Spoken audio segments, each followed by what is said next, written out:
Boa tarde a todos e a todas.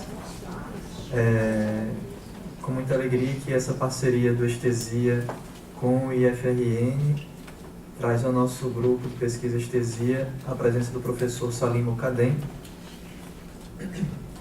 Para aqueles que estavam no primeiro simpósio franco-brasileiro em Montpellier, já o conheciam, né? O professor Salim participou da mesa redonda com a professora Petrúcia, uma mesa chamada Filosofia do Corpo, e naquele momento a gente já pôde conhecê-lo. Mas essa é a primeira vez que o professor Salim vem à América do Sul, ao Brasil, através de um projeto submetido ao CNPq, de apoio ao pesquisador visitante, e como parte das atividades do acordo de cooperação estabelecido entre o IFRN e a Universidade de Montpellier, né, na Faculdade de Educação. E o professor Salim aceitou de muito boa vontade participar desse momento com o nosso grupo de pesquisa, com o Departamento de Educação Física da UFRN. Só fazendo a apresentação geral, né, antes de dar início à conferência, o professor Salim ele é licenciado, mestre e doutor em Filosofia pela Universidade de Paris I, Panthéon-Sorbonne, e desenvolveu atividade de pesquisa como professor de ensino em algumas instituições francesas. Nesse momento ele é professor, como eu já disse, na Faculdade de Educação da Universidade de Montpellier, onde eu pude conhecê-lo quando fiz o meu período de cotutela naquela universidade. Mas o professor Salim também trabalhou como conselheiro do governo do Niger, na África, então tem uma certa experiência também com essas questões de reformas educacionais, né, de questões administrativas, sistemas de ensino, né. Esses dias, nas atividades do IFRN, a gente discutiu bastante sobre isso, né, porque faz parte das discussões em voga nesse momento no Brasil, na nossa realidade, e a experiência dele nesses domínios ajudou bastante nas nossas reflexões lá em Congoretama, no terceiro Seminário de Docência e Contemporaneidade, e também no minicurso sobre Michel Foucault e a governamentalidade na educação, que aconteceu no campus Natal Central, na segunda e terça-feira. E agora, aqui no Laboratório V, no grupo de pesquisa Estesia, o professor Salim vai falar sobre a biopolítica dos corpos, por uma ética da ciência como crítica do conhecimento político e de seus efeitos. Je remercie Petrúcia, du département d'éducation physique et sportive, les étudiants qui sont présents ici, les collègues peut-être, puis le professeur Nino Neto pour sa disponibilité, sa bienveillance et sa souplesse dialectique pour traduire la complexité de certaines pensées en français. Et je l'en remercie très vivement. Je suis très heureux d'être avec vous ce soir et d'avoir passé ces moments pour moi. Effectivement, ma première année, enfin ma première fois en Amérique du Sud et au Brésil en particulier, ce qui est une double joie. La première des joies étant d'être avec vous, et c'est une très grande joie de nous retrouver après ce premier moment montpelliérain. Et la deuxième joie parce que dans mes recherches, je me suis aperçu que Foucault a produit le concept de biopolitique au Brésil, justement, à Bahia et à Rio, suite à 2 conférences, et certainement suite aux événements politiques qu'il y avait alors au Brésil et qui nous fait réfléchir. Nous aurons peut-être l'occasion d'y revenir. Sachez que quand Foucault écrit Les mots et les choses en 1966, il est en Tunisie. Salim, pour trazer déjà ça. Se empolgou. Então, Salim agradece, como de costume, né, agradece a acolhida de Petrúcia no Departamento de Educação Física, a nossa acolhida. Está muito feliz por estar entre nós pela primeira vez aqui no Brasil. E muito feliz, essa alegria é dupla, porque, primeiramente, a alegria de estar conosco, e, em segundo lugar, a alegria de ter descoberto há pouco tempo que, justamente o tema da conferência, que vai ser sobre biopolítica, ele descobriu que Foucault começou a formular esse conceito de biopolítica quando esteve no Brasil, por ocasião de algumas conferências no Rio e em Salvador, justamente no período da ditadura brasileira. Et je disais donc qu'en 1966, date à laquelle il fait paraître Les mots et les choses, il est en Tunisie où j'étais il y a un mois. Il a été d'ailleurs expulsé par le gouvernement tunisien, et parce qu'il accueillait des étudiants chez lui, des étudiants qui s'opposaient déjà au gouvernement autocrate, et c'est à ce moment-là qu'il va réfléchir sur les relations de l'intellectuel au pouvoir. E em 1966, quando Foucault publica As Palavras e as Coisas, por ocasião de uma estadia na Tunísia onde ele estava há um mês, o governo expulsa Foucault da Tunísia porque ele estava acolhendo estudantes em sua casa nesse período. Bien, alors nous allons travailler sur la biopolitique des corps et dans un premier temps, je vais essayer de donner une définition de la biopolitique selon Michel Foucault. Então, nesse primeiro momento, ele vai tentar dar algumas definições sobre a biopolítica a partir de Michel Foucault. Ensuite, dans un deuxième temps, nous verrons ce que signifie cette biopolitique dans le séminaire qui porte ce nom, justement la biopolitique du pouvoir, qui est un séminaire de 72-73. No segundo momento, ele vai ver o que significa, vai apresentar o que significa justamente no seminário de 1972, 1973, o seminário de Foucault no Collège de France, o nascimento da biopolítica. Et puis après, je ferai une lecture cavalière, une lecture du 19e et du 20e et du 21e siècle pour montrer en quoi les concepts de biopolitique forgés par Michel Foucault permettent de penser la xénophobie, le racisme et les mouvements extrémistes sur les corps, justement, par une politique des corps.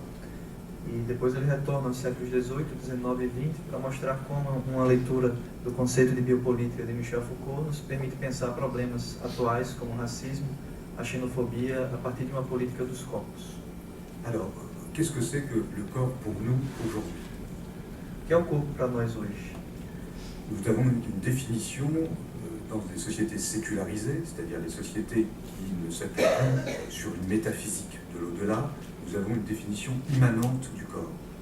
Na nossa sociedade da metafísica do além, nós temos uma visão imanente do corpo. Et principalement, les définitions que nous avons aujourd'hui du corps, elles proviennent du champ médical. Sobretudo, as visões que temos hoje do corpo provêm do campo médico. Quand je dis champ médical, nous le verrons peut-être dans la discussion après, je veux dire tous les champs qui s'appuient sur la définition du vivant. E quando ele fala de campo médico, ele fala de todos os campos que se apoiam sobre uma definição do vivo et qui utilisent les techniques les plus poussées pour soigner, guérir, augmenter, voire inventer le vivant. E utiliza as técnicas mais potentes para tentar cuidar, curar, Inventer le vivant. E inventar o vivo. Par exemple, ce qu'on appelle aujourd'hui les cyborgs, ou bien encore tout ce qui se passe du côté des manipulations génétiques, relève de la médecine. Tudo aquilo que a gente, hoje, por exemplo, ciborgues, né? Todos os tipos de novas biotecnologias provêm dessa aplicação da medicina. Nous y reviendrons tout à l'heure. Nós voltaremos a isso depois. Par contre, ce qui n'a pas changé, c'est que la définition de la médecine reste, pour le corps, enfin la définition que la médecine donne au corps reste un ensemble de fonctions organiques vitales. Mas o que continua, o que permanece apesar de todas essas mudanças, é a definição que a medicina dá ao corpo, conjunto de funções orgânicas vitais. Foucault a cette remarque dans un séminaire qui s'appelle Le gouvernement des vivants, qu'à partir du 19e siècle, la science médicale, elle est d'une certaine manière assurée de son corpus. A partir do século XIX, num curso chamado Governo dos Vivos, Foucault disse que a ciência médica, ela confirma, ela formula, ela solidifica o seu corpus. Ça veut dire que, en s'appuyant sur les travaux de Georges Canguilhem, l'épistémologie de la médecine est constituée. A partir dos trabalhos de Georges Canguilhem, a epistemologia da medicina é formulada. Ça ne veut pas dire qu'il n'y avait pas de médecine avant. O que não quer dizer que não havia medicina antes dessa formulação feita por Georges Canguilhem. Et ça veut dire que quand on regarde les traités du 15e, du 16e ou bien de l'Antiquité, si on ne sait pas que ce sont des traités de médecine, on ne comprend absolument rien. Mas, por exemplo, se nós olhamos tratados de medicina do século XV, XVI e mesmo da Antiguidade, se a gente já não sabe por antecedência que são tratados de medicina, a gente não vai entender que seriam tratados de medicina.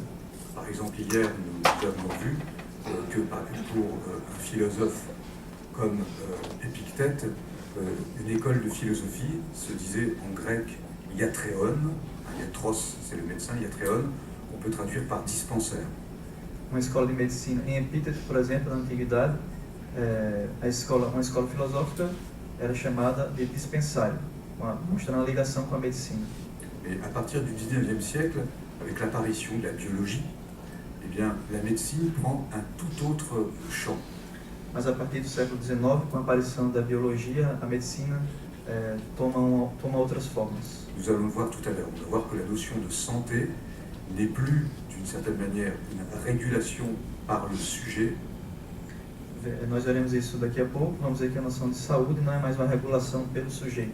donc elle n'a plus à voir avec un souci de soi qui relèverait de l'éthique, Então não existe mais um cuidado de si que seria proveniente da ética, mais elle a à voir avec le gouvernement des populations, mas tem a ver com o governo das populações, le gouvernement des vivants, la biopolitique justement. o governo dos vivos e justamente a biopolítica. Alors, on le voit aujourd'hui de manière très forte, par exemple, dans la définition du corps par les normes scientifiques.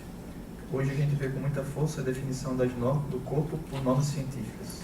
La notion de handicap, par exemple, aujourd'hui, a complètement changé. A noção de deficiência hoje mudou completamente, Parce que par le biais des prothèses, porque através das próteses on peut changer les finalités du corps et accroître sa puissance. podemos mudar a finalidade do corpo e fortalecer sua força, sua potência. Donc ce n'est plus la santé qui est le principe de la médecine, Então não é mais a saúde que é o princípio da medicina, mais c'est l'efficience é a eficiência, ou la puissance. ou a força, Et là on a retrouverait potência. des notions nietzschéennes de volonté de puissance. E aí nós encontraríamos noções nietzschianas como a vontade de poder. Ce champ que je n'aborderai pas ici, mais qui est un champ de recherche, est très intéressant de croiser aujourd'hui médecine et puissance militaire. Cruzar medicina e força militar é um campo de estudo bastante interessante, mas ele não vai poder abordá-lo aqui. Foucault donne une piste, par exemple, lorsqu'il parle des premiers moines. Foucault dá uma pista quando ele fala dos primeiros monges. Il dit que les premiers moines ont organisé leur mode de vie Os primeiros monges organizaram seus modos de vida selon le mode de vie des légions romaines, les légions militaires romaines. conforme o modo de vida das legiões militares romanas. C'est-à-dire que les disciplines que se sont imposées les moines, As disciplinas que os monges impuseram a si mesmos, et principalement selon la règle de Saint Benoît, e principalmente segundo a regra de São Bento, inventée au 5e siècle, formulée au 5e siècle de notre ère, inventado no século V de nossa era, século V, qui est à l'origine de la vie monacale et monastique, que está na origem da vida monacal, monástica, reproduit exactement le mode de discipline militaire des décurions, enfin des découpes des légionnaires romains. reproduz o modo de vida militar dos grupos de legionários romanos.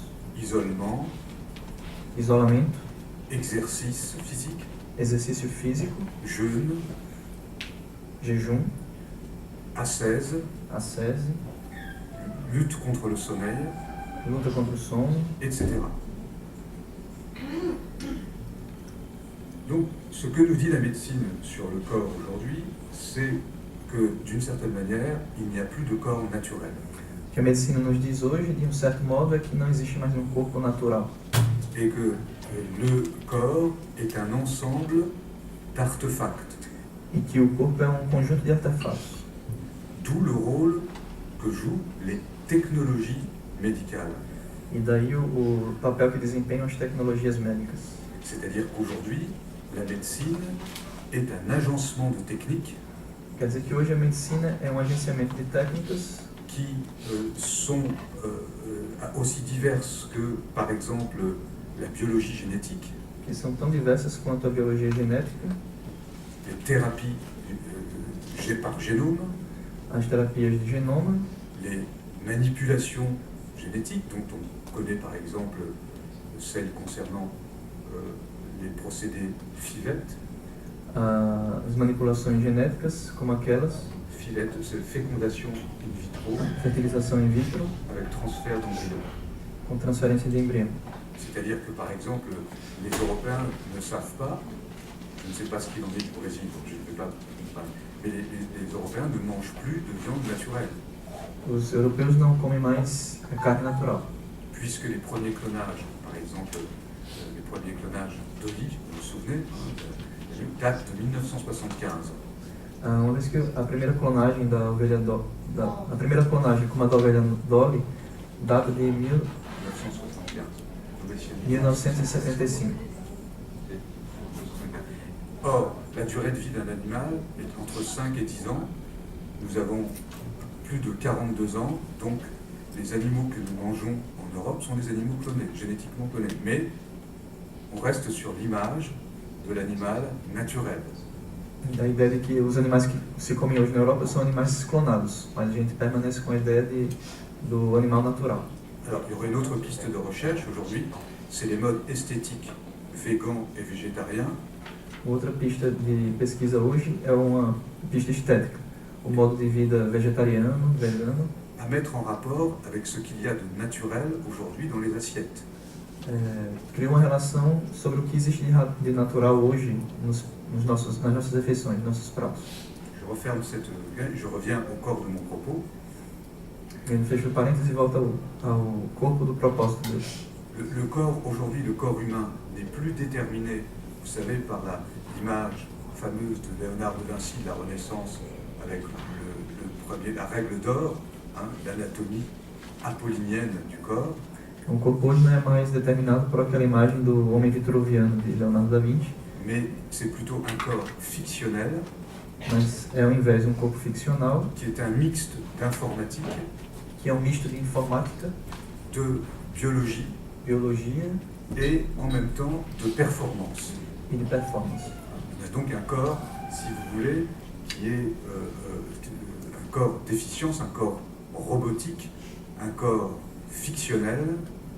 É um corpo de eficiência, um corpo robótico, ficcional, qui peut être changé, monté comme un mécano, comme une mécanique, monté selon les valeurs que l'on veut transmettre.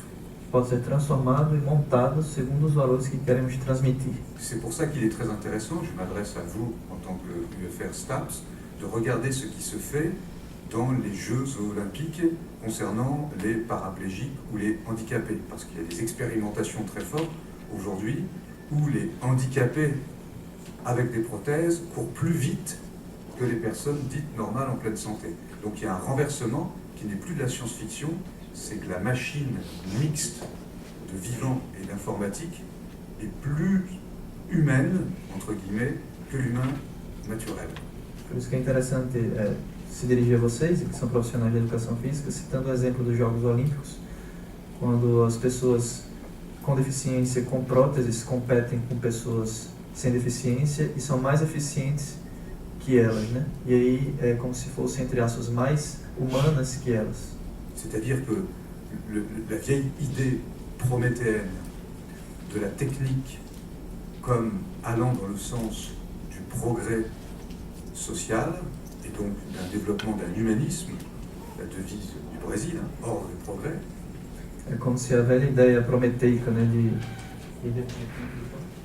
développer l'homme par les sciences, do desenvolvimento do homem pela ciência, selon l'ordre et le progrès positiviste, como o exemplo da bandeira do Brasil, né, ordem e progresso, nous amène aujourd'hui, on n'est plus là, on est dans un transhumanisme, peut-être même dans un post-humanisme. Nos leva a esse lugar que hoje não é nem mais isso só da ordem e progresso, mas é uma espécie de transhumanismo ou pós-humanismo.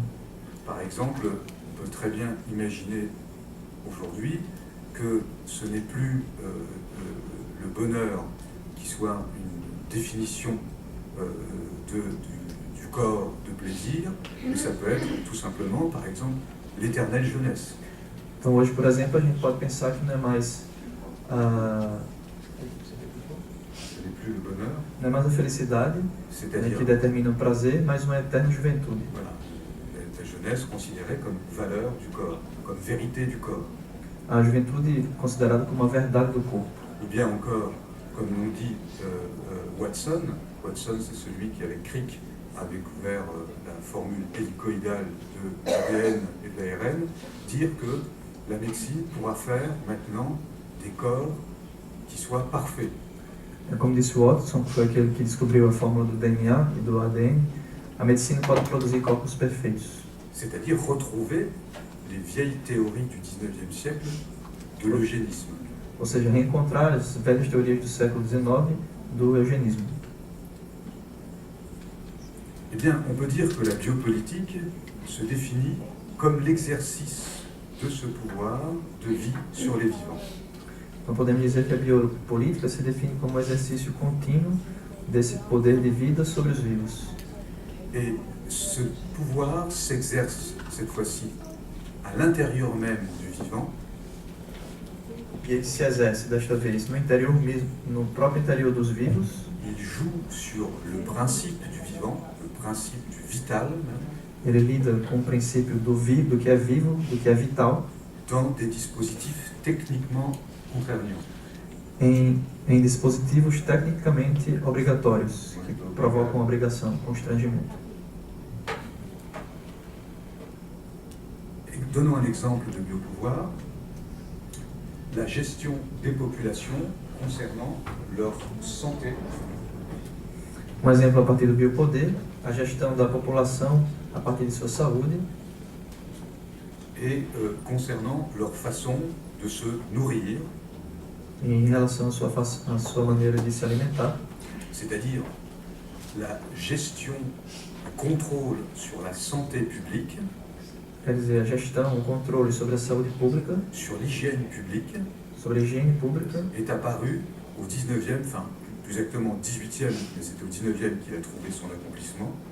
apareceu no século XIX, quer dizer, na verdade a partir do XVIII, mas foi no século XIX que ele encontrou sua realização. Alors qu'avant, le contrôle se faisait sur les corps en mouvement, le déplacement des forces physiques qu'était le corps.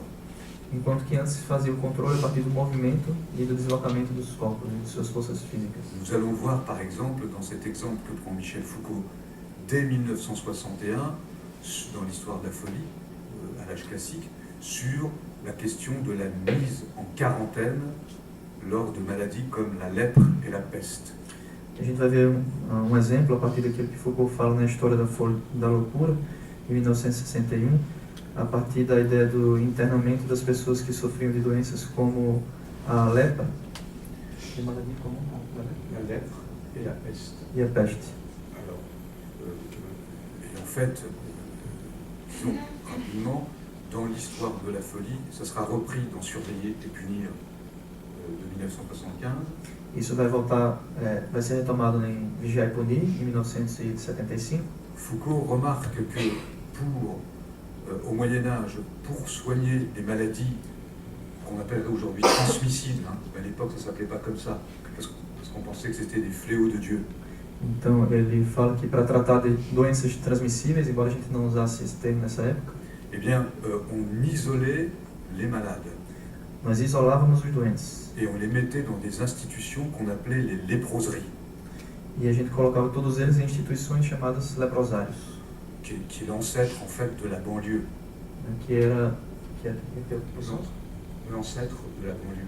que é um ancestral da periferia. Parce que c'était tout à fait ça, la vérité. Et c'est bien, il traduit bien. Voilà, je suis fier de lui. Et donc, pourquoi c'est intéressant de ce dispositif? Parce que, en fait, en écartant le malade, on lui donnait une place au niveau de Dieu, puisqu'on assurait son salut. Distanciando os doentes, deixando-os longe, en écartant le malade. En écartant le malade en dehors de la ville, on lui donnait une place au royaume de Dieu. Deixando-os longe da cidade, nós dávamos um lugar para eles no reino de Deus. Et les hommes s'en débarrassaient, la communauté des hommes s'en débarrassait, d'ailleurs en faisant quelquefois des meurtres symboliques. Ils brûlaient les corps des malades, mais ce n'étaient pas les vrais malades. C'était une manière de dire qu'ils n'étaient plus reçus dans la société des hommes. E as pessoas faziam mortes simbólicas dessas pessoas, se livravam dessa situação fazendo mortes simbólicas, dizendo que eles não estavam mais no reino dos homens. Et à partir de là, la mise en quarantaine, c'est-à-dire qu'on disait que pendant 40 jours, c'est intéressant ces 40 jours, parce que c'est les 40 jours de l'exode aussi dans le désert.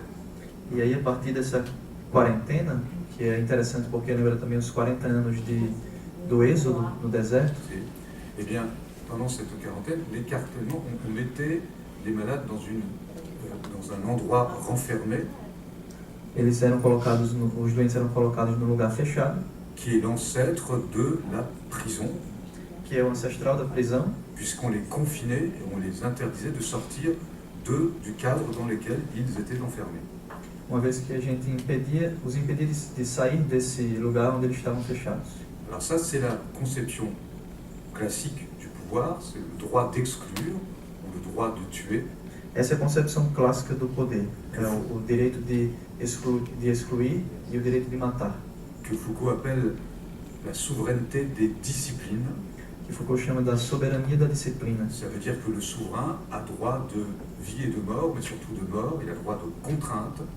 E aquilo quer dizer que o soberano tem direito de vida e de morte, mas sobretudo de morte, porque ele tem esse poder de restringir, de obrigar. Sur les corps, il peut les châtier, les punir, les amputer.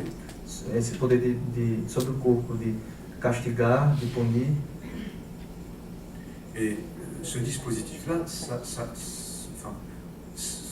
se montrera très coûteux pour l'économie. Esse dispositivo vai ser muito dispendioso para a economia. Je vous donne un exemple. Par exemple, dans les villes, il y avait un système d'organisation quand il y avait la peste où l'économie était immobilisée parce que les gens devaient rester chez eux. Exemplo, né? Quando havia peste, a economia ficava imobilizada porque as pessoas deveriam ficar em casa. Ils devaient rester chez eux et ils ne devaient pas en sortir. Ficar em casa e não sair.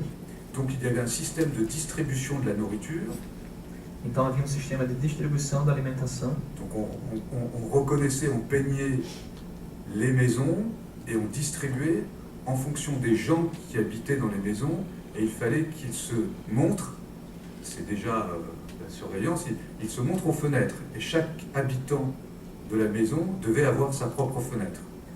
A gente pintava as casas para que elas fossem reconhecidas, e é um pouco parecido com a prisão, porque as pessoas deveriam se mostrar na distribuição da comida, e cada pessoa da casa tinha que ter sua janelinha. Chaque rue était surveillée par un surveillant de rue. Cada rua era vigiada por um vigilante. Chaque rue était surveillée par un surveillant de district. Cada rua era vigiada por um vigilante de distrito. Et le district lui-même était surveillé par un gouverneur militaire ou autre, ou un préfet. E o distrito mesmo era vigiado por um militar ou por um prefeito. C'était un système de surveillance des corps, mais, si vous voulez, sur le territoire. Então era sistema de vigilância do corpo sobre o território. Foucault en parle dans un séminaire de 1977 ou 1978 qui s'appelle Sécurité, territoire, population. Foucault fala disso no seu seminário Segurança, Território e População, em 77 e 78. Mais ce système, je vous le disais tout à l'heure, est très coûteux. Mas esse sistema, como eu dizia antes, é muito dispendioso. Parce que pendant l'immobilité, l'économie ne marchait pas.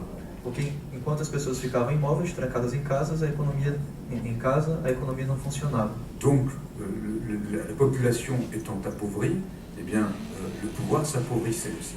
Então a população ficava mais pobre e o poder também se empobrecia.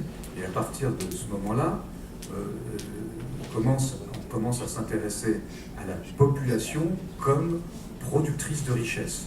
E a partir desse momento começa-se a se interessar pela população como produtora de riquezas. En 1978-1979, Foucault décrit dans le séminaire au Collège de France qui s'appelle Naissance de la biopolitique ce processus.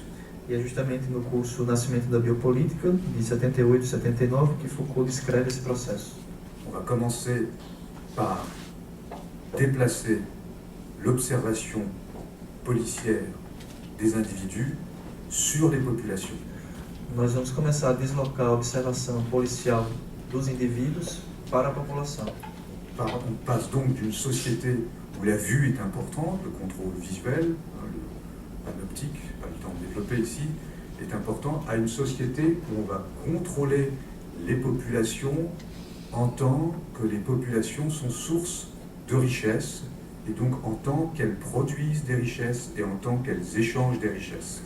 Então a gente se desloca de controle que era baseado a partir do olhar, né, controle panóptico, para controle das populações a partir da sua capacidade de produzir riquezas. Donc cette fois-ci, on ne va plus faire mourir les individus dangereux, on va s'occuper des individus pour les faire vivre. Então a partir de agora a gente não vai mais se ocupar dos indivíduos perigosos, mas a gente vai se ocupar dos indivíduos que estão vivos. Donc le regard va porter sur la santé des populations, então essa preocupação voltada para a saúde da população, sur l'hygiène des populations, a higiene, sur la natalité des populations, a natalidade, sur la morbidité, les causes de la maladie, a morbidade, a causa das doenças, et sur la capacité pour une société de devenir puissante, de se reproduire. e sobre a capacidade de uma sociedade que precisava se tornar forte através da reprodução, capacidade de reprodução.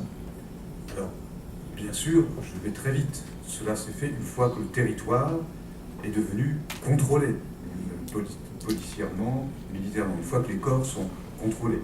Isso se fez a partir do momento em que o território se torna controlado. Ça veut dire que la société est encore punitive sur les corps. Quer dizer que a sociedade, sendo corpo punitivo sobre o corpo, Mais principalement, si vous lisez les traités politiques des XVIIe et XVIIIe siècles, on s'intéresse plus aux populations. mas se a gente olha os tratados políticos do século XVII e XVIII, a gente percebe um interesse muito maior sobre a noção de população. Et à ce moment-là, naît par exemple l'hôpital public, Nesse momento que nasce o hospital público, les grandes enquêtes en Angleterre qu'on appelle les surveys, des enquêtes de contrôle sur la composition des populations, as grandes pesquisas na Inglaterra, por exemplo, sobre a composição da população, sur le taux de natalité des populations, sobre as taxas de natalidade da população, sur les moments de production de cette population, sobre o momento de produção dessa população, sur les liens entre l'existence des populations et le travail, sobre a relação entre a existência da população e o trabalho, et sur le rapport qui existe entre la sexualité, le travail et la production des richesses. e sobre a relação que existe entre a sexualidade, o trabalho e a produção de riquezas. Donc dans ce système biopolitique, la logique porte sur la vie elle-même et sur les corps, mais en tant que flux de population. Então, nesse sistema biopolítico, a ideia ela se centra sobre a vida e sobre o corpo enquanto produtor, enquanto lugar de produção da população. Alors, les flux, oui. Fluxo de população. Alors, donc dans ce cas-là, si je prends par exemple le cas de la sexualité, on va donc s'intéresser à la sexualité non plus, alors ça c'est intéressant, en termes de plaisir, mais en termes de contrôle de celle-ci. Então, a partir desse momento, nós nos interessamos na sexualidade, mas não enquanto o prazer da sexualidade, mas enquanto controle.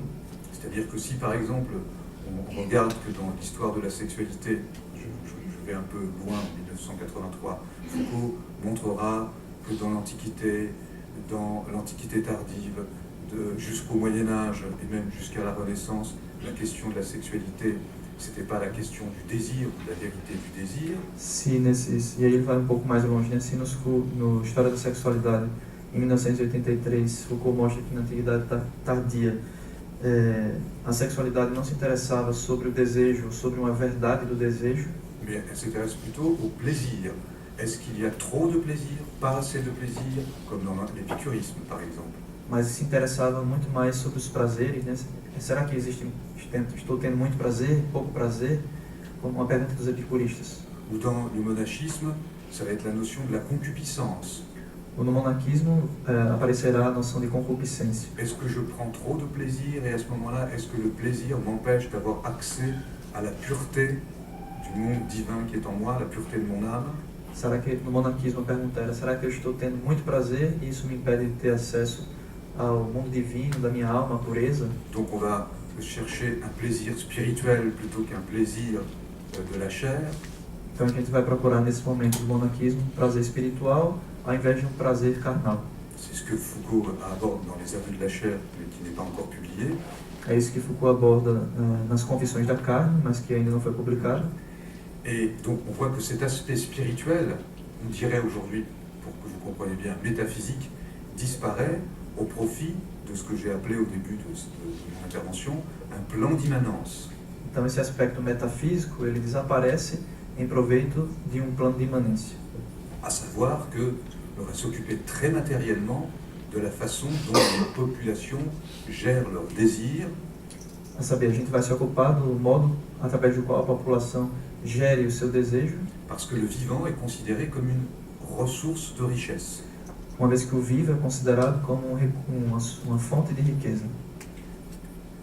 Je fais une autre petite piste de travail, de recherche. Ce serait très intéressant de remarquer les taux de natalité et les taux d'occupation du territoire en rapport avec les richesses des nations. Seria muito interessante olhar a taxa. Oui, enfin, le taux de natalité As taxas de natalidade et les richesses des nations. E a sua relação com a riqueza das nações. Alors, taux de natalité et accroissement démographique. E o crescimento demográfico, a taxa de natalidade e o crescimento demográfico. Parce que les pays du BRIC, Brésil, Inde, Chine, etc., ont tous une forte démographie et ont eu un accroissement de leur économie, contrairement à ce qu'on essaie de nous faire croire. Os países do BRICS, por exemplo, eles têm grande crescimento demográfico e econômico, ao contrário do que querem nos fazer crer. Je ne fais pas de morale ni de politique, j'observe des corrélations. Não está nem fazendo nem moral nem política, mas observa correlações. Ou plutôt, je ferai de la vraie morale et de la vraie politique. Ou ao invés estaria fazendo a verdadeira moral ou a verdadeira política. C'est-à-dire, je ne cache pas les corrélations. Ou seja, eu não escondo as correlações. Je reviens au corps de mon propos. Voltando ao propósito do trabalho. Alors, cette notion de contrôle des populations, elle permet de rationaliser la vie. Essa noção de controle das populações permite racionalizar a vida. Nous l'avons dit tout à l'heure, l'âge, la sexualité, la démographie, la reproduction. A gente disse há pouco tempo, né? A idade, a sexualidade, a demografia, a população, la qualité de vie, qualidade de vida, la durée de vie, a duração da vida, durée de vie dans les campagnes, como é que a gente chama duração, não, né? Expectativa de vida no campo, longévité, a longevidade, dans les campagnes, dans les villes, selon la composition de la famille, a expectativa de vida na cidade ou no campo, segundo la composition de la famille, segundo a composição da família et selon les antécédents de la famille. e segundo os antecedentes da família. Est-ce que les fils et les filles de paysans vivent plus longtemps que les fils et les filles, par exemple, de commerçants? Será que os filhos dos camponeses vivem mais que os filhos dos comerciantes? C'est-à-dire qu'on commence à prendre en compte les notions de pénibilité du travail, d'organisation du travail. E a gente começa a levar em consideração noções de dificuldades do trabalho, qui sont les ancêtres du taylorisme. que são os ancestrais do terrorismo. Bref, on voit que la santé publique, l'hygiène, la sécurité des villes, et tout ce qui touche à la vie quotidienne, eh bien, aussi bien l'alimentation, etc., tout cela va concerner la biopolitique. Então a gente vê que tudo que diz respeito à saúde, à higiene, à segurança, tudo isso vai dizer respeito à biopolítica. Et le pouvoir ne va plus contraindre les corps individuellement, en les décrétant de prise de corps, en les prenant un par un de l'extérieur. E sim, o poder não vai mais obrigar os corpos individualmente, tomá-los um por um individualmente. Il va les prendre, cette fois-ci, dans leur milieu. Et on passe de la notion de territoire à la notion de milieu. Então ele vai passar da noção de território à noção de contexto, vai considerar os corpos nos seus contextos, nos seus meios. Et les questions vont être non plus qu'est-ce qui fait qu'un individu peut être contrôlé dans sa liberté. E a questão vai ser então, o que é que faz com que um indivíduo controlado em sua liberdade, qui était un pouvoir de contraindre classique, disciplinaire, estava numa situação de controle clássico disciplinar, à la question suivante, qu'est-ce qui rend les populations plus saines, plus fortes, meilleures en termes de vitalité? A gente vai passar dessa questão do controle sobre os corpos individuais ao controle, à pergunta sobre o que torna uma população mais sadia. Et comme cela correspond en même temps à la découverte faite, alors je vous passe les détails de Leeuwenhoek au XVIIIe siècle, de Vries et de la biologie, le croisement de la natalité, de la population et de la santé va donner le concept de race. E aí as descobertas de pesquisas científicas do século XIX vai cruzar campos como a biologia, comme la biologie, hein, comme la natalité, natalidade, comme la sexualité, sexualidade. eh bien ça va donner le concept de race, de sélection des races. E isso vai nos levar à definição do conceito de raça ou de seleção de raças. D'hygiénisme, c'est-à-dire qu'on va définir la pureté et l'impureté non plus à partir de la généalogie, Quer dizer, a gente não vai mais definir a pureza a partir da genealogia, mais à partir de la généalogie qui est dans un champ transcendant. Hein. Fils de roi, fils de reine, descendant d'eux, etc., etc. C'est sur ça que le pouvoir se fondait pendant très longtemps. não é mais a genealogia a partir dos ancestrais da família, né? Filho do rei, príncipe, etc. Mais on va le fonder sur un principe de natalité, c'est-à-dire un principe hygiéniste. Então, se antes o princípio era uma ligação com o poder, né, dessas famílias reais, agora o princípio vai ser um princípio higienista. Et la sexualité va devenir un principe de sélection des races. E a sexualidade vai se tornar um princípio de seleção de raças. Et il y a une formule que Foucault donne dans La volonté de savoir, dans le tome 1 de l'histoire de la sexualité de 1979. Existe uma definição que Foucault dá no primeiro volume da História da Sexualidade, A Vontade de Saber. C'est celle-ci: le sang de la bourgeoisie, ce fut son sexe. O seio da burguesia foi o seu sexo. Voulant dire par là, O sang, le sang. sangue. O sangue da burguesia foi o seu sexo. Voilà, le sang de la bourgeoisie. Voulant dire par là que la bourgeoisie, c'est-à-dire cette domination par l'industrie, par l'économie politique, etc., ne s'intéresse plus d'une certaine manière à la filiation sanguine, Quer dizer que eles não se interessam mais a uma filiação sanguínea, mais d'une certaine manière à la qualité hygiénique mas de certo modo a qualidade higiênica de la vitalité des populations. da vitalidade das populações. Alors là, il y aurait tout un champ à faire sur le Brésil, Aí ia ter todo um campo de pesquisa a fazer sobre o Brasil, sur le racisme du colonisateur et le regard sur les Indiens et les Africains, avec une mise en opposition ou une mise en infériorisation ou en hiérarchisation. sobre o olhar dos colonizadores sobre os índios, sobre a hierarquização que eles fizeram em relação a esses sujeitos. Je laisse ça de côté. Ça n'a pas disparu, hein, entre parenthèses, hein, ça n'a pas disparu. Là, ce sont je vous montre les concepts sur lesquels Foucault travaille, mais ça n'a absolument pas disparu aujourd'hui. Je vous montrerai tout à l'heure, si vous voulez bien, par où ça s'est déplacé. Ele deixa de lado essa questão, mas de todo modo isso não desapareceu. E ele vai tentar mostrar um pouco isso a partir dos conceitos que Foucault trabalhou depois. Alors, à partir de ce moment-là, si vous voulez, la gouvernementalité politique, ce n'est plus faire avouer l'individu, par exemple, sur la vérité de son désir. Então, a governabilidade política ela não vai fazer o sujeito confessar, falar da verdade do seu desejo, Mais au fur et à mesure que les territoires sont consolidés, que la biopolitique se développe, la biopolitique au sens où je vous l'ai défini tout à l'heure, hein, contrôle des populations, je ne reviens pas là-dessus, eh bien il y a des questions qui apparaissent. mas uma vez que o território se consolida, a biopolítica se consolida com ele e há outras questões que aparecem. C'est-à-dire des questions et des recherches historiques. Quelle est la meilleure des races? Y en a-t-il une? Questões históricas também, por exemplo, qual é a melhor das raças? Au XIXe siècle, par exemple, on invente chez les scientifiques, et ça durait jusqu'au XXe siècle, la notion de race indo-européenne.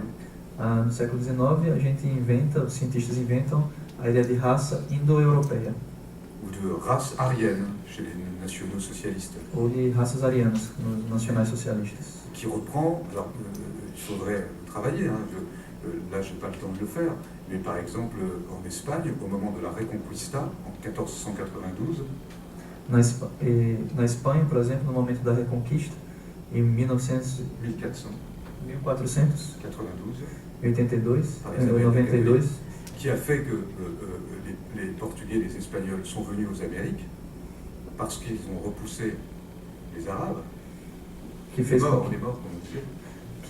com que os portugueses viessem às Américas, expulsando os mouros, os árabes. Eh bien, il y avait la question de la limpieza sangre, du sang pur.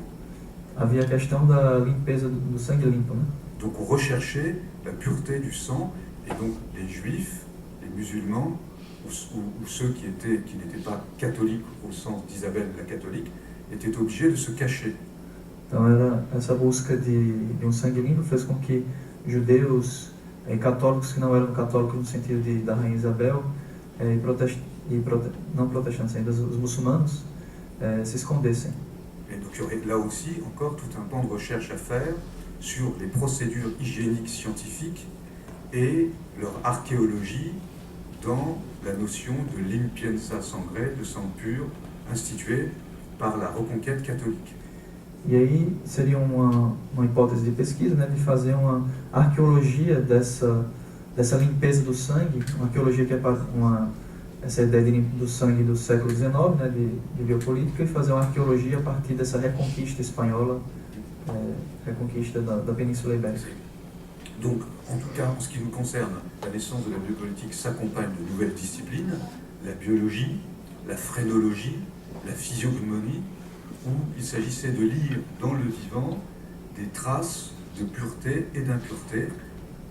E esse nascimento da biopolítica ele se acompanha do nascimento de outras disciplinas, onde se trata de pensar essa pureza. Et ces disciplines ont formé des idéologies fortes. Quand je dis des idéologies, c'est aussi bien des sciences fortes, puisque ça a donné la notion d'espace vital en Allemagne, Lebensraum. Isso formou ideologias fortes, a ideia de espaço vital na Alemanha. Mais aussi bien au Japon, où la pureté du peuple japonais, qui vivait sur une île, donc la question de la consanguinité se posait. Eh bien, le Japon a colonisé systématiquement la Chine, la Corée, tous ses voisins, en ayant une perspective de destruction des populations et de déportation des populations. Mas também no Japão. L'hygiénisme a produit une théorie racialiste. O higienismo produziu uma teoria racial de comparaison des races, de comparação das raças, avec des races qui étaient considérées comme toxiques, com raças que eram consideradas et tóxicas des races qui étaient considérées comme fortes. e raças consideradas fortes.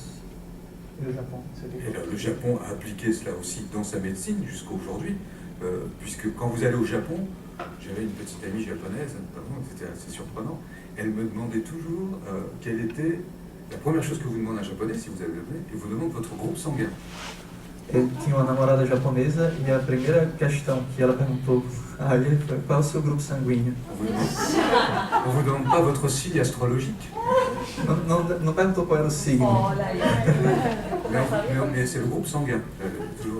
Donc on associe les gens quand ils se marient, voilà, c'est très très médical. Et les Japonais sont très forts en recherche chimique, en pharmacologie. Leurs médicaments sont très puissants. Os japoneses, entre parênteses, são muito bons nisso, na pesquisa sanguínea, farmacologia. Alors, je parle du Japon, bien sûr, l'Allemagne, je n'insiste pas parce que vous connaissez, mais la France tout aussi bien. La France, quand elle est allée en Afrique, elle a défini tout. Par exemple, il y avait quelqu'un comme Le Gall, qui détermine Le Gall et Broca. Ce sont des savants du 19e siècle, voilà, qui ont déterminé.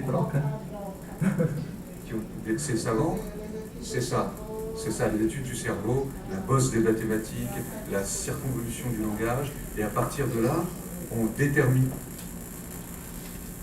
Ça va? Ele fala do exemplo, né? Falou do Japão, ele disse: a Alemanha não vou falar porque a gente já conhece bem essa questão nazista, né? E fala da França. Na França também aconteceu esse tipo de questão.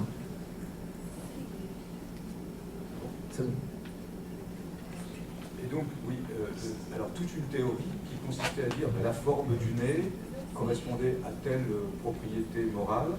Toda uma teoria que falava, por exemplo, que a forma do nariz correspondia a uma determinada propriedade moral. La forme du crâne a tel vice ou tel défaut. Oui. A forma do crânio corresponde a determinado vício.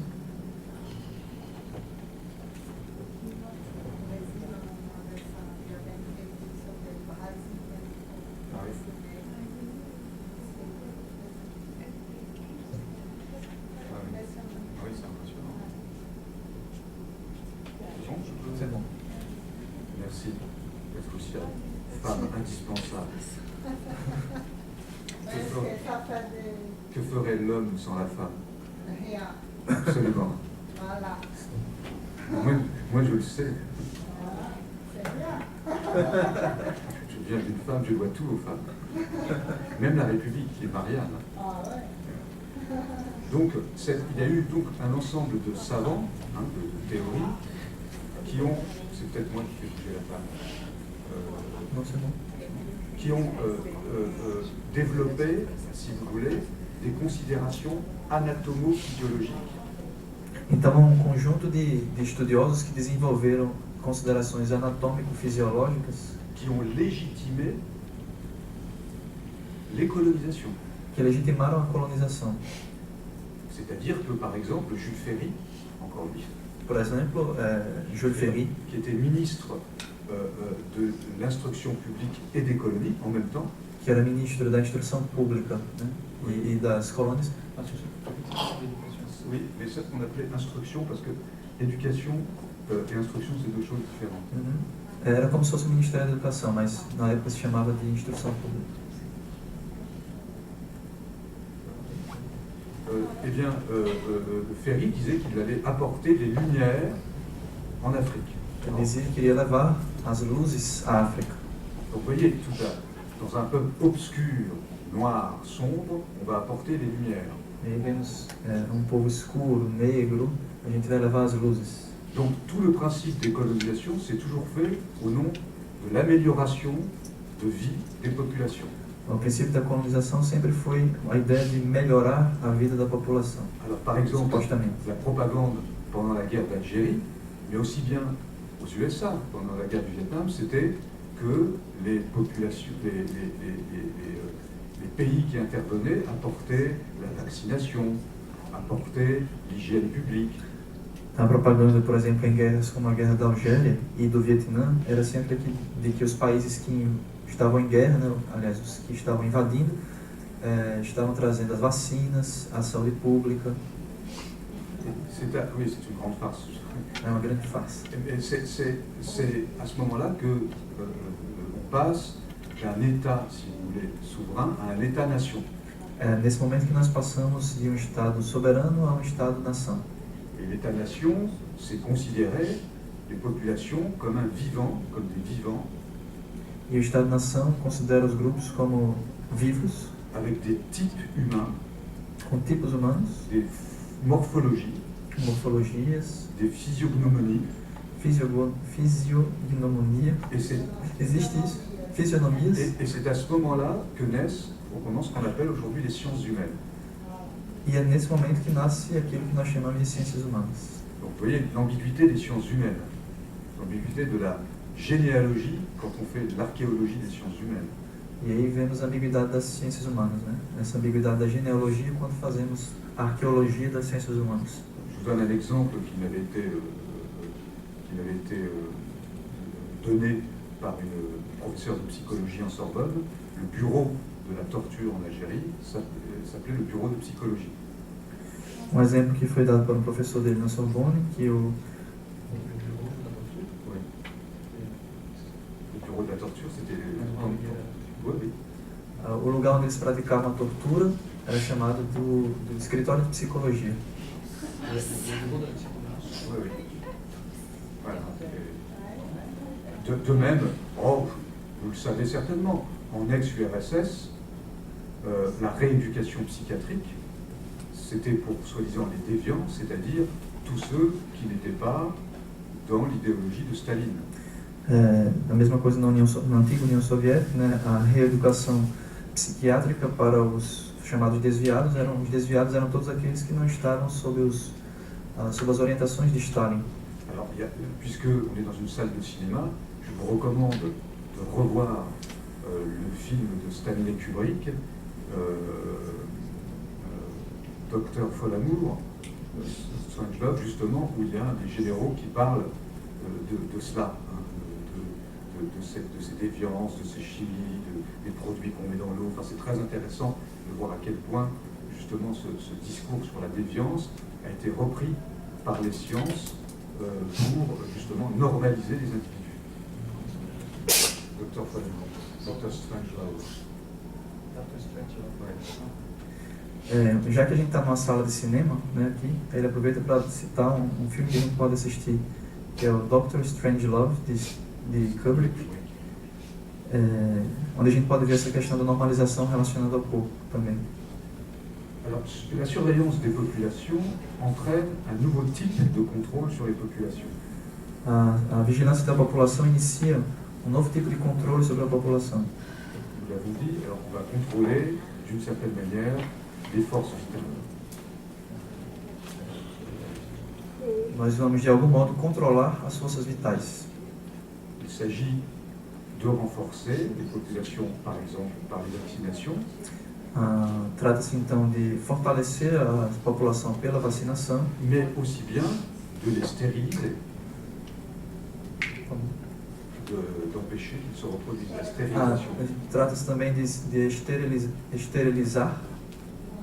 On va par exemple inciter à la reproduction les corps qu'on va trouver conformes à la pureté de la race, et on va stériliser les autres en leur faisant des opérations de castration chimique, comme ça a été le cas en Suède pour les handicapés ou en Australie pour les aborigènes.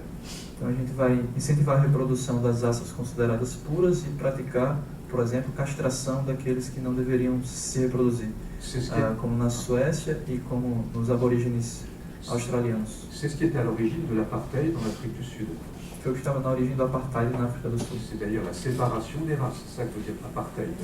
A separação das raças, é o que quer dizer apartheid. Et donc, on va déplacer les populations dangereuses. Então vamos deslocar as populações perigosas.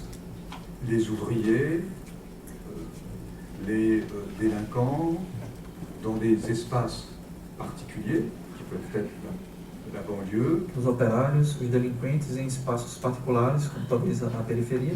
Ou bien penser leur extermination. Ou pensar na exterminação. C'était le cas, par exemple, dans les moments d'extrême totalitarisme, où le voisin pouvait tuer son voisin au prétexte qu'il était un animal dangereux. Foi um momento, por exemplo, do totalitarismo, quando vizinhos poderiam matar os seus próprios vizinhos sob o pretexto de que ele era um animal perigoso. Donc, on voit aujourd'hui, pour comprendre, par exemple, souvent les gens disent pourquoi il y a des viols quand il y a des guerres. As pessoas hoje, por exemplo, se perguntam por que existem estupros quando há guerras? Parce que les viols collectifs ont été des moyens de contrôle sur les populations. Porque os estupros coletivos foram meio de controle sobre a população. Ça s'est pratiqué depuis l'Antiquité, mais ça a continué par exemple en Serbie, dans la dernière guerre qu'il y a eu en Europe. Isso se pratica desde a antiguidade, mas isso foi praticado também na Sérvia, na sua última guerra, na Europa. Et c'était un mode de purification biologique qui a même existé au Brésil. E é um modo de purificação biológica que existiu também no Brasil. Pour légitimer le viol des esclaves. Por exemplo, para legitimar o estupro dos escravos. Mais aussi bien, si vous regardez bien, les guerres chimiques et bactériologiques. Mas se a gente olha bem para as guerras químicas e bacteriológicas, au début du XXe siècle, no início do século XX, reposent sur cette conception biopolitique. Elas repousam também sob esta concepção biopolítica. Exterminer l'ennemi comme on enlève un virus ou une bactérie. Exterminar o inimigo como nós exterminamos um vírus ou uma bactéria. C'est-à-dire que le langage de la guerre est devenu un langage médical. Quer dizer o que quer dizer que a linguagem da guerra se tornou uma linguagem médica. Et Foucault va, si vous voulez, inverser, alors ces exemples c'est moi qui les donne, vous ne les trouvez pas chez Foucault par le nazisme, il va inverser la proposition de Clausewitz. Esses exemplos não é Foucault que dá, foi ele, em relação ao totalitarismo. Foucault vai inverter la proposition de Clausewitz, le théoricien Clausewitz. Ele vai inverter a proposição de Clausewitz. Clausewitz, dans un ouvrage très important qui s'appelle De la guerre, qui parait en 1812, si ma mémoire est exacte, qui a peut-être commencé d'être écrit en 1806. Dans cet ouvrage, De la guerre, Clausewitz écrit la politique et la guerre continuées par d'autres moyens. A política e a guerra continuada por outros meios. É uma afirmação de Clausewitz nessa obra de início do século XIX, que Foucault vai retomar essa expressão. Et Foucault renverse en disant la guerre et la politique continuées par d'autres moyens. A guerra é a política continuada por outros meios. Foucault inverte a proposição. C'est-à-dire que le modèle, pour lui, du conflit militaire existe dans la société civile avant d'exister entre les États-nations. Oui, le modèle de la guerre est un modèle politique, pour penser la politique. O modelo da guerra é um modelo político, para pensar a Et política. inversement. E o inverso também. Donc, on voit que la médecine ou la chimie peuvent avoir ce versant thanatologique. Podemos ver que a medicina e a química podem ter essa versão tanatológica. Et les liens se modifient entre naître, mourir, vie et mort. E a ligação se modifica entre nascer e morrer, entre vida e morte. Selon les lieux et les territoires. C'est-à-dire que dans un territoire donné, on va faire vivre, on va faire croître, et dans un autre territoire, on va faire mourir, on va faire décroître. De acordo com o lugar e com o território. Em alguns lugares a gente vai fazer nascer e crescer, em outros lugares a gente vai fazer morrer. On le voit très bien aujourd'hui entre, si on prend par exemple la politique migratoire et la conception que les États européens ont de la migration, ils voient les migrants comme étant des troubles à l'ordre public. Então, isso a gente vê muito na política migratória atual, sobretudo na Europa.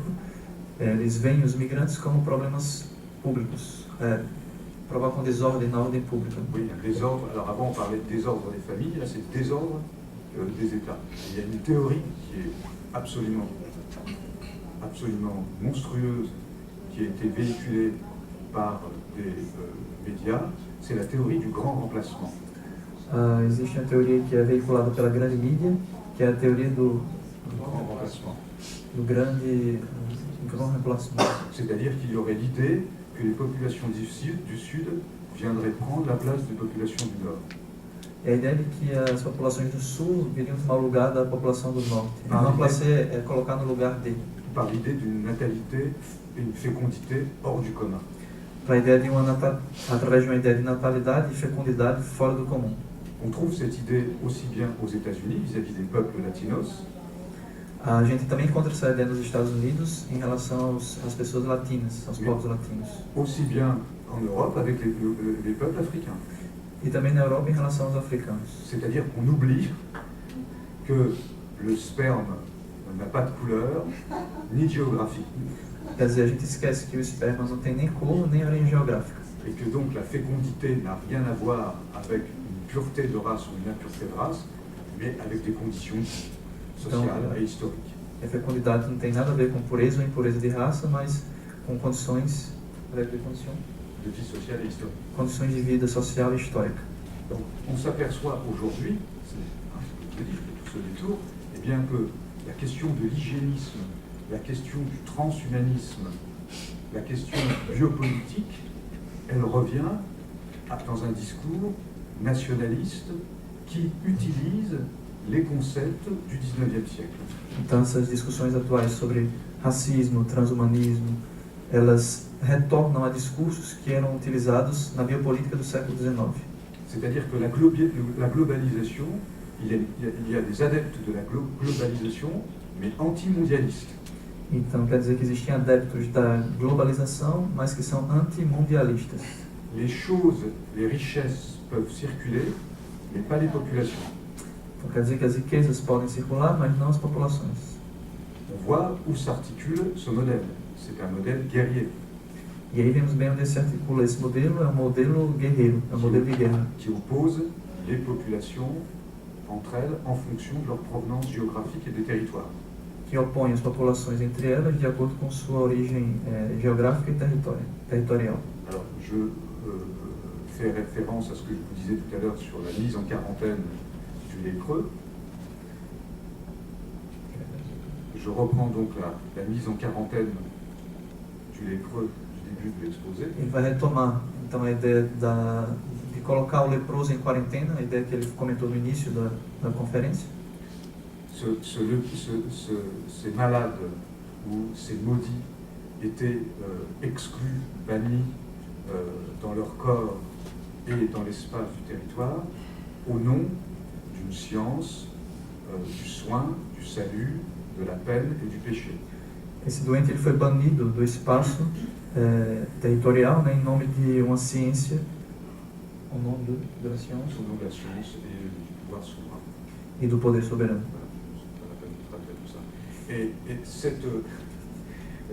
c'est intéressant parce que là, justement, on s'aperçoit que les individus, là, étaient considérés de manière très lointaine par un pouvoir qui donnait un droit de vie, un droit de mort, c'est ce qu'on appelait la macro-physique du pouvoir. Então, nesse momento, a gente percebia que ainda existia esse poder que dava um poder de vida e um poder de morte, que seria ainda uma Physique. macrofísica do poder. Et donc, avec justement la biopolitique, eh bien, s'institue une microphysique du pouvoir. E com a biopolítica se instala uma microfísica do poder.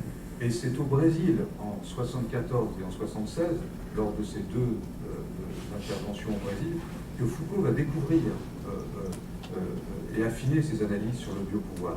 E é justamente no Brasil, nessa visita de 74 e 76, que Foucault vai refinar suas pesquisas sobre o biopoder. Et je pense que c'est d'une certaine manière grâce, entre guillemets, grâce à la dictature militaire qu'il va découvrir ça.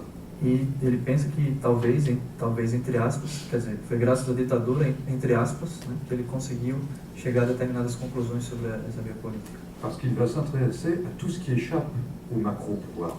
Porque ele vai se interessar a tudo que escapa ao macropoder.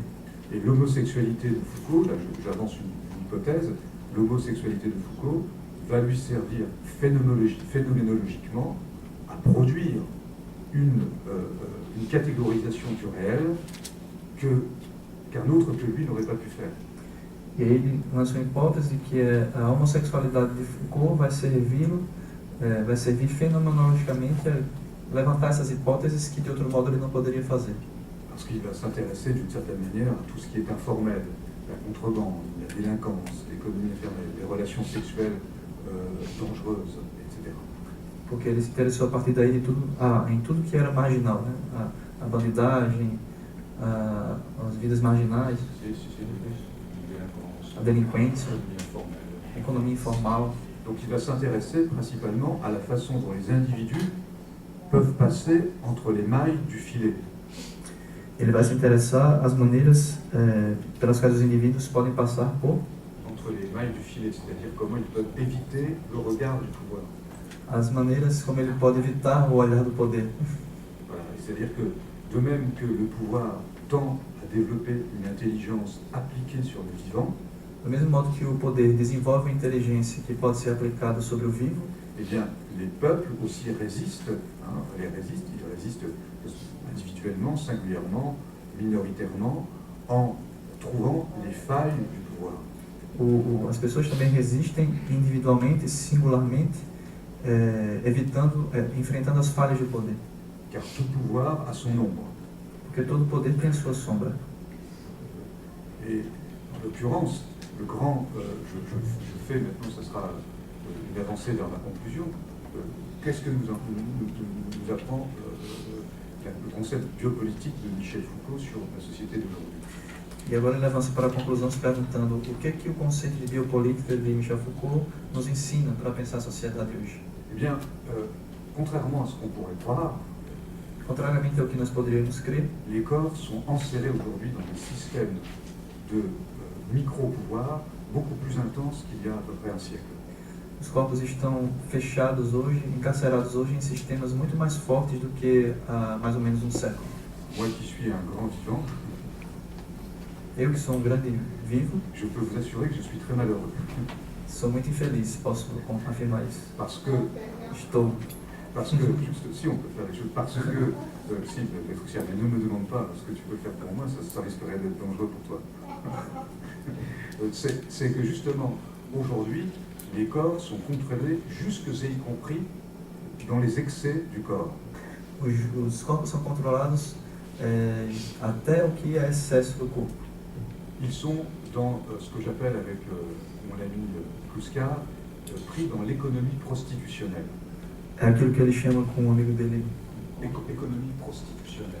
uma expressão que ele cunhou com um amigo dele, que chama economia prostitucional. Qu'est-ce que c'est que l'économie prostitutionnelle? Eh bien, l'économie classique, c'est tourne autour du travail, que vous connaissez, qui est régulé par les lois du travail, les lois du marché. Na economia clássica, que gira em torno do trabalho, das leis de trabalho, do mercado.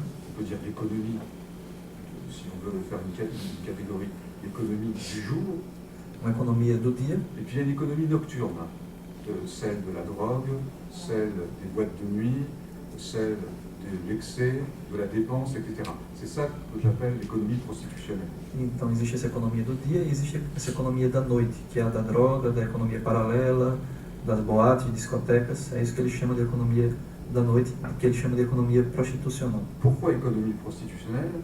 Parce que l'excès de force vitale est récupéré par un marché plus ou moins fort, marché noir, ou plus ou moins formel. Moins formel? Par un marché. L'excès de force vitale, contrairement à ce qu'on pourrait croire, la dépense, improductive au sens de bataille, de Marcel Mauss, eh bien, est récupérée dans un système de marché qui est peut-être mafieux. O excesso de força vital é recuperado por um sistema de mercado, Donc on voit bien que, talvez mafioso. mafieux ou non, parce que le pouvoir politique fonctionne comme un pouvoir mafieux. Quand je dis mafieux, de ma part, c'est pas un film. Je ne suis pas en train de faire le film de Coppola, Le Parrain. Pour moi, tout pouvoir est mafieux. Para ele todo mafioso não, né? Ele fala. Para ele todo poder é mafioso. Ele não está Qu'est-ce que ça veut dire? fazendo Alors, um pour filme éviter com les o poderoso ambiguïtés, chefão. pour éviter les ambiguïtés, mafieux, ça veut dire ici régler entre soi, à la limite du droit universel. Mafioso, ele está se referindo aqui àquilo que é normatizado no limite do direito universal. C'est-à-dire que dans l'université, il y a des fonctionnements mafieux. Quer dizer que na universidade, por exemplo, existem funcionamentos mafiosos, Dans les familles, il y a des fonctionnements mafieux. na família do mesmo jeito. Regardez les postes qu'on a donnés aux familles des parlementaires en France, tous les grands scandales qu'il y a eu. C'est une pratique courante et normale. Vous voyez, donc mafia ne veut pas dire anormal, ne veut pas dire extraordinaire, ne veut pas dire monstrueux. Mafieux, ça veut dire qu'il y a un système de régulation qui fonctionne en dehors des lois publiques. A mafioso, então, não quer dizer anormal, né? Mas quer dizer que existe um sistema de regulação que funciona fora das leis públicas do direito público. Sur lequel il faudrait que les universitaires travaillent davantage, et non pas seulement les artistes. E sobre o qual seria necessário que as universidades trabalhassem mais, e não somente os artistas. Mais le problème des universitaires, c'est qu'ils sont bandits, mais pas assez bandits. O problema dos universitários é que eles são bandidos, mas não muito bandidos. C'est-à-dire qu'ils ne prennent pas les risques des vrais bandits. O que quer dizer que eles não assumem os riscos como os verdadeiros bandidos assumem. Je referme la parenthèse, je reviens. Fechando parênteses. Les corps, dans les sociétés de contrôle, sont donc triplement, 3 fois, enserrés dans une micro-métaphysique. Os corpos na sociedade de controle são triplamente fechados, encarcerados no controle do poder. Alors, ils sont à la fois corps de travail, Eles são, ao mesmo tempo, corpo de trabalho, corps productif, c'est ce qu'on fait tous en travaillant, voilà, corpos produtivos, avec toutes les dérives que le travail numérique donne à la notion de travail. On travaille beaucoup plus la nuit, le jour, sans s'arrêter, il y a plus de distinction. Il y a un travail liquide. com toda a deriva que os novos meios de informação provocaram nas relações de trabalho. A gente trabalha muito mais fora do local de trabalho, etc. Ça, c'est de la biopolitique. On emmène notre travail jusque dans notre lit, jusque chez nous. Isso também é biopolítica. A gente leva o trabalho até para a cama, né? Até para casa. Deuxième exercice du pouvoir sur les corps, le corps de jouissance. O segundo exercício do poder sobre o corpo de gozo. C'est-à-dire que quand vous êtes dans une perspective de plaisir, de réjouissance, etc., vous êtes rattrapé par l'économie prostitutionnelle. quando a gente está nessa perspectiva de gozo, a gente é sequestrado por essa economia prostitucional. Et cette troisième micro-métaphysique du pouvoir, sur laquelle je voudrais m'arrêter avec vous, et qui est le corps comme stock, comme ressource pour le vivant. E a terceira é do corpo como fonte para o vivo. C'est-à-dire que le corps devient une matière première de sang, de gamètes, de cellules souches pour le vivant. O corpo se torna fonte de sangue, de gametas, de células... Célula? Souches. C'est Tronco, né? Células tronco. Pour le vivant. Par le vivant. C'est-à-dire que le corps fonctionne comme une machine de corps pour un autre corps. C'est tous les problèmes de la greffe, tous les problèmes du clonage, tout le problème de manipulation génétique et des thérapies génétiques. O corpo se torna máquina de corpo para outro corpo, né? Todo o problema da manipulação genética, terapia genética, etc. Alors, la question, quand Foucault renverse la proposition de Clausewitz, la guerre et la politique continuée par d'autres moyens, c'est quels sont les modes de résistance que les sujets peuvent avoir par rapport à ces micro-pouvoirs biopolitiques. Quais são os modos de resistência que o sujeito pode ter em relação a essa micropolítica? Essa é a questão que Foucault levanta quando ele inverte a frase de Clausewitz. Alors, Foucault propose, c'est la dernière, Foucault propose donc de faire la politique de soi-même. Ele propõe fazer a política de si mesmo en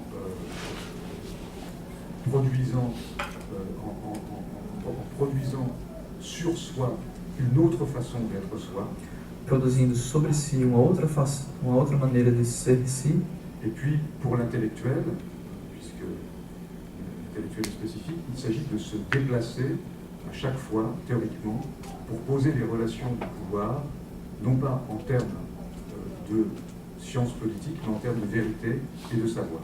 E para o intelectual, a necessidade de pensar essas relações não em termos clássicos da política, mas em termos de saber e de poder. Je vous remercie. Obrigado.